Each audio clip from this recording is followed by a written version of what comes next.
भूत पाहणार आहे म्हणून मी जाऊन ऍक्टिंग करणार आहे असं नाही. मी जशी ऍक्टिंग इतर याच्यात करेन तशीच करेन. आणि मग त्यांनी लपाछपी केला, छोरी केला आणि मग त्यानंतर आम्ही परत थोडा काही काळ भेटलो आणि एखादा चित्रपट एकत्र करावा वगैरे असं आम्ही डिस्कस करत होतो आणि मग छोरी 2 घडला. म्हणजे जर का तुम्हाला एक पात्र खूप काळाकरता करायला दिलंस ना, म्हणून मी सिरियल 6 महिन्याच्या वर नाही करू शकत. सोनेरी दिवस आय थिंक खूप दूर आहेत, अजून खूप लांब आहेत. म्हणजे ह्याला जर का मी सोनेरी दिवस समजायला लागलो तर मग पुढचे 10 वर्ष काय करावं याचं मला म्हणजे काही उरणारच नाही मला करायला. मे एंड मध्ये जी माझं नवीन प्रोडक्शन सुरू होईल that will be the next, तो पुढचा टप्पा असणार आहे.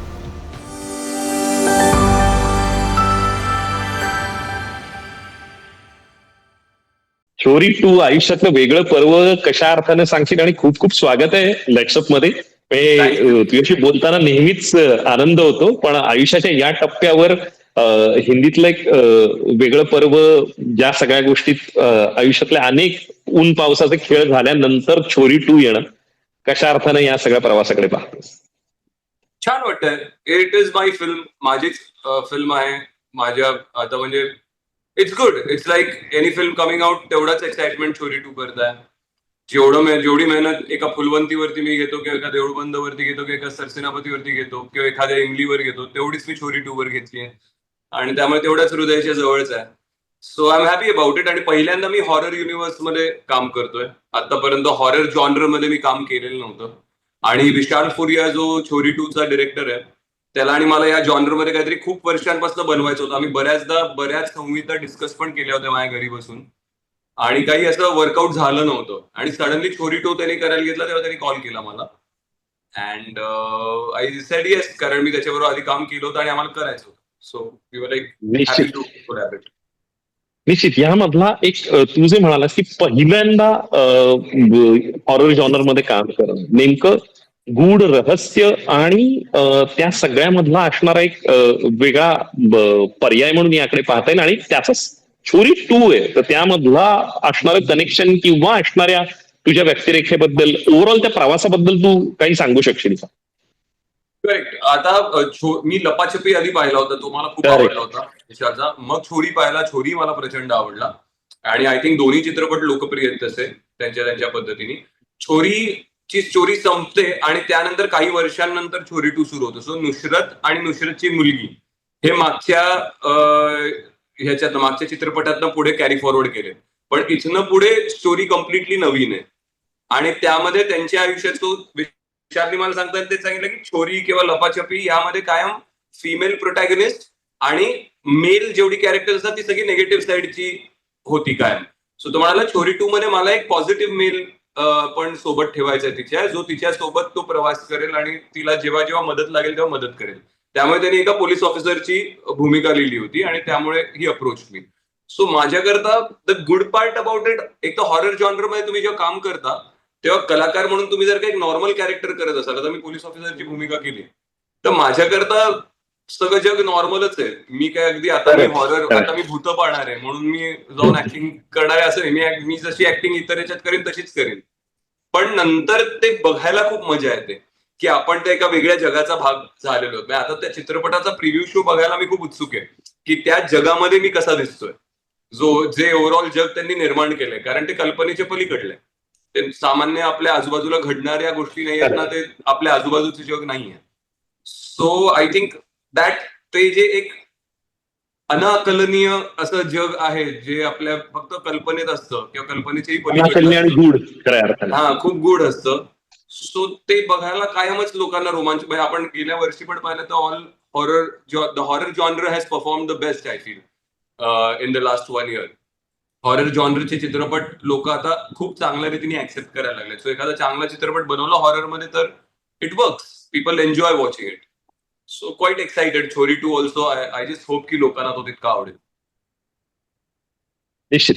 विशाल बरोबरच तुझं इक्वेशन, कारण तुम्ही यापूर्वी भेटत होतात आणि ओव्हरऑल या प्रोसेसमध्ये गवसलेला विशाल आणि त्याचा या गूढ आणि रहस्यमय गोष्टींवरचा असणारा हातखंडा, याबद्दल तू सांगावास असं मला वाटतं. विशालनी आणि मी 7-8 वर्षापूर्वी एक सिरीज केली होती अंजान नावाची. हिंदी सिरीज होती, पॅरानॉर्मल इन्व्हेस्टिगेशनवरच होती. म्हणजे त्याच्यातही भूतखेत वगैरे होती आणि मी पोलीस ऑफिसरच होतो त्यात सुद्धा. हो. आणि त्याचे काही महत्वाचे एपिसोड विशालनी डिरेक्ट केले होते. सो तेव्हाची माझी आणि विशालची भेट. तेव्हा त्यांनी लपाछपी वगैरे पण केला नव्हता. तो जस्ट लपाछपी करत होता तेव्हा.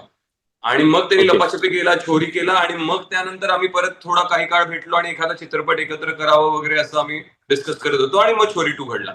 सो विशाल चांगला मित्र आणि त्याच्याबरोबर ऑलरेडी काम करून झालं होतं त्याआधी. त्यामुळे त्यांनी फोन केला तेव्हा मी स्क्रिप्ट ऐकण्याआधीच त्याला म्हणलं की मी करतोय 100%. आपण नंतर स्क्रिप्ट ऐकू. सो कारण माहिती होतं, काम केलं होतं सोबत एकत्र. सो विश्वास होता. मॅच होते माहित होतं. आणि काम करताना माझ्याकरता इट वॉज लाईक घरी काम केल्यासारखं ना. इतका जवळचा चांगला मित्र असेल, त्याच्यासोबत आधी काम केलं असेल, आपण कम्फर्टेबल असू. तसं मित्र भेटले आणि त्यांनी मिळून एक छान सीन शूट केला. अशा पद्धतीचं वातावरण होतं सेटवरती. So it was fun. आणि छोरी 2 मी करत पण डबल शिफ्ट मध्ये होतो. म्हणजे मी दिवसा माझ्या एका वायकॉमच्या हिंदी शो करता शूटिंग करत होतो फिल्म सिटीत आणि रात्री मी छोरी 2चं शूटिंग करायला जायचो फिल्म सिटीतच. सो डबल शिफ्ट मध्ये काम सुरू होतं. So I was very happy. पण त्या दोन्ही तशा अर्थानं फार जवळ जाणाऱ्या म्हणजे तशा अर्थाने थिन लाईन जरी असली तिथे वेगळ्या पद्धतीचं कॅरेक्टर आणि इथे इन्स्पेक्टर ह्या सगळ्यामध्ये दोलायमान अवस्था ऑन अँड ऑफ हे ऍक्टरचा महत्वाचा भाग आहे. पण तरीही स्वतःला एक्झॉस्ट करणारी ती प्रोसेस असते या सगळ्यामध्ये. म्हणजे दिवसा शूट वेगळं करतो आणि रात्री असं म्हणतोस तू? Correct correct correct. आणि करेक्ट दोन्ही वेगळी तशा अर्थाने जॉनर जरी सेम असले तरी तुझा असणारं त्यातलं पात्र वेगवेगळं आहे. वेगवेगळे. Correct. I don't think exhaust माझ्या आता हे प्रत्येक ऍक्टर टू ऍक्टर डिपेंड करतं. काही ऍक्टर्सना खूप निवांत काम करायला जास्त सोय होते. मला कसं होतं ना, जर का मी मीटर माझं चालू असेल ना कंटिन्युअस एका पाठोपाठ एक, तर इट काइंड ऑफ एनर्जायझेस मी.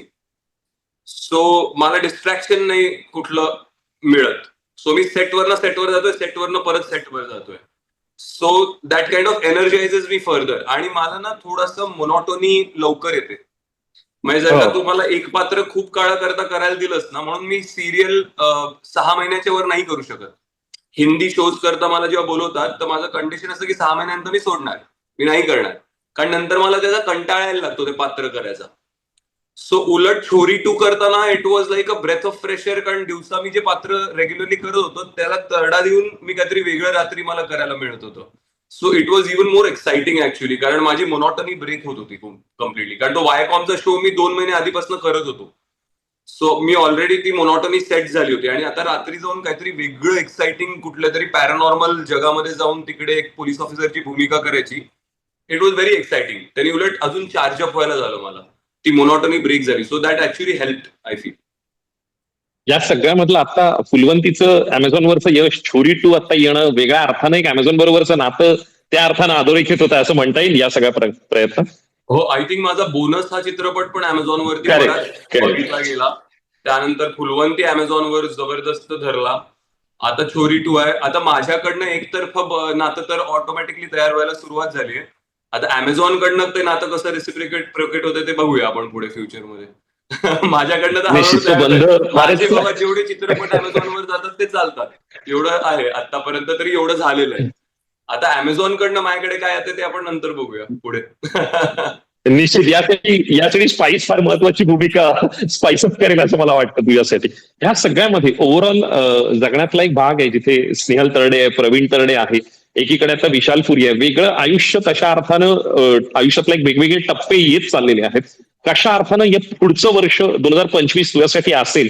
कारण ओव्हरऑल 2023-24 तुझ्यासाठी फार काय म्हणतो आपण एक संक्रमणावस्था होती आणि आता एक कुठेतरी सोनेरी दिवस येऊ लागलेत असं म्हणता येईल या सगळ्या गोष्टींमध्ये.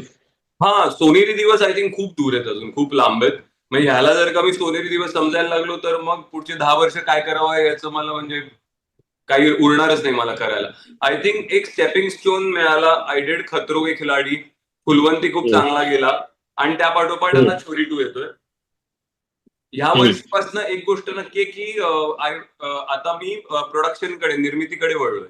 सो आता it is hi time that I start creating cinema also along with acting in it. त्यामुळे आता मे एंडला माझ्या पहिल्या चित्रपटाची निर्मिती सुरू होईल, म्हणजे आमचं शूटिंग चालू होईल. सो या वर्षी एक मराठी सिनेमा, एक हिंदी वेब शो असं आम्ही निर्माण करू. ते रिलीजही होईल आणि ते मी प्रोड्यूस केलेलं असेल. So I am pretty happy about that. निश्चित छोरी टू ही पुढची पायरी असेल आता. आफ्टर छोरी 2 मे एंड मध्ये जी माझं नवीन प्रोडक्शन सुरू होईल that will be the next, तो पुढचा टप्पा असणार आहे. ग्रेट. छोरी 2 आत्ताच्या घडीला तू या सगळ्या सिक्वेन्स मध्ये इतरांपेक्षा वेगळा आहे आणि प्रेक्षकांनी हा पाहावा किंवा या सगळ्या गोष्टीतून त्यांना नेमकं काय मिळेल आणि मराठीचा तुझा असणारा चाहता वर्ग आहे यांच्यासाठी ही पर्वणी कशी असेल ह्याचे काही टेकआउट्स तू सांगू शकशील का काश्मीर?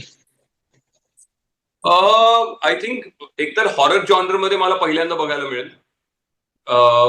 माझं द गुड पार्ट पेक्षा ना माझं एक ऑब्झर्वेशन आहे माझ्या फॅन्स बद्दल. माझा बराच मराठी प्रेक्षक वर्ग जो माझे सिनेमे बघतो मराठीत, तो माझा हिंदी काम पण बघतो. मला हा फीडबॅक मिळतो. बऱ्याच मराठी लोकांनी माझी हिंदी वेब शोज आणि हिंदी टीव्ही शोज बघितलेले असतात. आणि दुसरी गोष्ट, माझे जे हिंदीचे फॅन्स आहेत, जे माझे Hindi web shows, Hindi reality shows, Hindi TV shows ज्यांनी बघितलेत, ते सबटायटल सकट जर का माझी फिल्म आली तर मराठी फिल्म त्या सगळ्यांनी फुलवंती बघितलेलं आहे अमेझॉन प्राईमवर. त्या सगळ्यांनी बोनस अमेझॉन प्राईमवर बघितलेला आहे. ती त्यांची भाषा नसली तरी ते मराठी चित्रपट बघतायत. सो आता छोरी 2 करता it is like a culmination. म्हणजे हिंदीचे लोक तर बघणारच आहेत, मराठीचे पण. सो आता सगळेच एकत्र येऊन बघू शकतात. इट्स ऑलवेज आता काही त्यांना सांगायची गरज नाही. I feel this film speaks for it self. I feel एक तर हॉरर इज व्हेरी इंट्रिगिंग आणि the film will speak for it self. आणि मी आहे, मला बघा, ते मला बघायला येणारच. सो त्यांनी बघावं. I just hope they get gratification out of it. They should like the film, they should like the work. Feedback द्यावा त्यांनी. I always read every feedback that comes on my Instagram और Facebook. आणि त्यात even constructive criticism असो, एखादी गोष्ट खटकलेली असली ती शेअर केली तर ती सुद्धा मी माझ्या ध्यानात नेहमी ठेवतो आणि try to improve on that. आणि चांगलं बोलतात त्यांनी मोटिवेशन सुद्धा मिळतं. So it's nice. निश्चित इतक्या आपलेपणाने तू काश्मीर बोललास आणि लेट्सअपशी हा संवाद साधलास आणि तोही ज्या टेक्निकली आपण फार दूर असलो तरी त्यातल्या आपलेपणा किंवा मायेचा ओलावा तुझा कमी नाही झाला. त्याबद्दल मनपूर्वक आभार आणि wish you love luck and success for छोरी 2. खूप धन्यवाद. थँक्यू काश्मीर. थँक्यू. सोशल मीडियाच्या भाऊ गर्दीत विश्वासार्हतेने चकाकणारे नाव म्हणजे लेट्सअप मराठी. सगळ्यांना, सगळ्या नागरिकांना ती स्पीच, ती लेट्सअप वरील मुलाखती म्हणजे विचारांचा खजिना. त्यानंतरच्या निवडणुकीमध्ये मला सोडून गेले. बातम्या केवळ वस्तुस्थिती सांगणाऱ्या, न प्रोपगंडा, फक्त जनतेचा अजेंडा. क्योंकि आने वाला कल जाने वाला है, जाने वाला कल आने वाला है. राजकारण, मनोरंजन असो की क्रीडा क्षेत्र, महाराष्ट्राची स्पंदने संवेदनशीलतेने टिपणारे माध्यम म्हणजे लेट्सअप मराठी. जगासोबत एक पाऊल पुढे राहण्यासाठी लेट्सअपचे ॲप, सोशल मीडिया आणि वेबसाईट सोबत कनेक्टेड रहा.